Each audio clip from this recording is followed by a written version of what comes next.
Hey guys, welcome back to another edition of What's for Dinner. I hope you're all Hello. doing well. So what do we have going on here tonight, Teresa? We are just having leftover steaks from last night because the kids weren't home, but we made extra steaks for them, and then they didn't eat it last night, so we're gonna eat it. So these were grilled ribeyes that we had last night, and also some Brussels sprouts that Teresa makes. So her homemade creamy, cheesy Brussels sprouts. Yep. They're really good. And then what else do we have? And then I made eggs. So this will be Yep. my fourth eggs today. Yeah, you took some leftover eggs from last night to Yep. the office today. And then air fried bacon. Yep. Okay. My air fryer is very well loved. Yeah. It's definitely looking used. Yeah. Used or loved. So will any of this stuff cause our blood sugar or our insulin to spike? No? It will not unless you add mashed potatoes, mac and cheese, pasta, rice, quinoa, rolls, bread, any of that stuff. Then all the fat in here will go to your fat. You'll spike your cholesterol, you'll nick your coronaries and your carotids.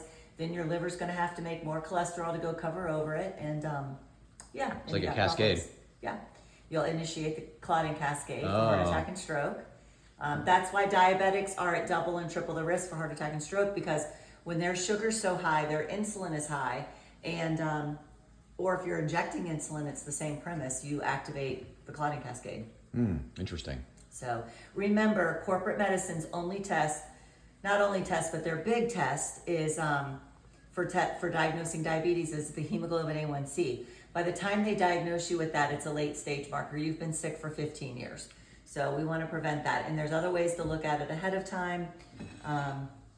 Like fasting insulin and some other things. And the hemoglobin A1C, just for clarification, that's a 90-day average of your blood sugar, right? This Yeah. just averages it out. Okay. Yep. Gotcha. So last night we touched on a couple of things, and I wanted to kind of follow up with that, and that was regarding our basal metabolic or resting metabolic rate. The reason I want to touch on this is I want to talk a little bit about kind of juicing our returns on fat loss. Remember, we don't want to achieve weight loss; we want to achieve fat loss. So, the most effective way to do this, obviously, is to, change up our lifestyle, the way we eat specifically. But besides eating, you can also, like I mentioned, juice your return or, get a little bit more bang for your buck by adding in an exercise component to this. And when I say that, I mean an exercise or a type of exercise that will increase your metabolic health. Yes. So, most of you probably, when you think about exercising, you think about doing cardiovascular to Yes. burn calories, right? You want to go and you want to sweat and you want to get your heart rate up really high, and you want to burn as many calories as possible and get a good sweat going. Nothing wrong with that. That's not taking anything away, but is it the most efficient way to affect metabolic health and fat loss? And I would submit to you that it's not. Yes. And I'm going to tell you something that's going to be shocking to a lot of you, and that is that resistance training or lifting weights is far more effective at fat loss. Now, remember when I'm talking about fat loss versus weight loss, we don't care about how much weight we're losing. We want to make sure it's fat we're losing, and while we're simultaneously either putting on or preserving muscle.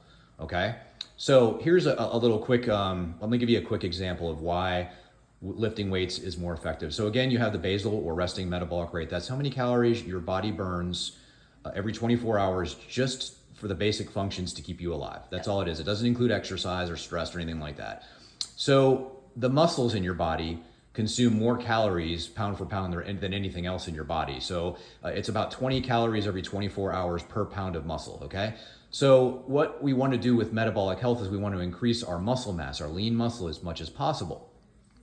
So let's put that into context. So let's say you go to the gym and you spend an hour in the gym, all right? And you go there and you get on your treadmill or your Stairmaster or your row machine or whatever, and you get a really, really good hard workout for 30, 45 minutes, and you burn 300 calories.